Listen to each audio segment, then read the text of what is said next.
Well, I want to think now about the self-sufficiency of God. That God needs nobody, God needs no thing. God is entirely self-sufficient. We as arrogant human beings often think, well, I'll do God a favour. I'll become a Christian. I'll do God a favour. I'll get involved in church work. I'll do God a favour. God needs nothing from you. God needs nothing from me. God needs nothing from anybody. God within his very being, self-existent, we've looked at that. Eternal, we've looked at that.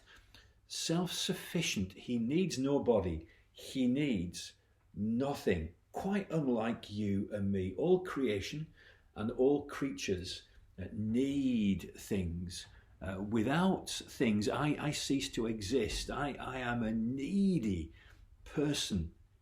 I need food, I need water, I need air, I need shelter, I need companionship. Without these things, I am finished. It's said without food, we can last for around about 3 weeks.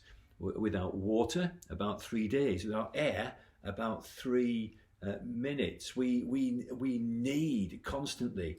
We also need companionship. One of the worst forms of punishment is solitary confinement, where we're cut off from human companionship. We are needy people, but God, as well as being self-existent, nobody made him, he's also self-sufficient. He needs nothing, he needs nobody. He needs nothing because he is pure spirit. He's outside the laws of nature. Spirit has no need. He's also needing no body because of his essential being. He is one God. We've looked at this, the Trinity, and yet he dwells in triune splendor. So he's fully self-satisfied. What was God doing before there was anything, any universe? He doesn't need the universe. Self-satisfied within himself, self-sufficient. The love and the joy and the fellowship between the persons of the one triune being of God, Father, Son, and Holy Spirit. God dwelling in triune splendor. Self-sufficient, needing nothing, needing nobody. And yet, Proverbs 8 tells us that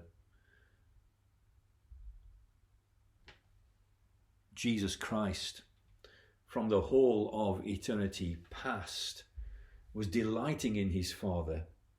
And yet we're told that he also delights in the sons of men. He delights in you and I.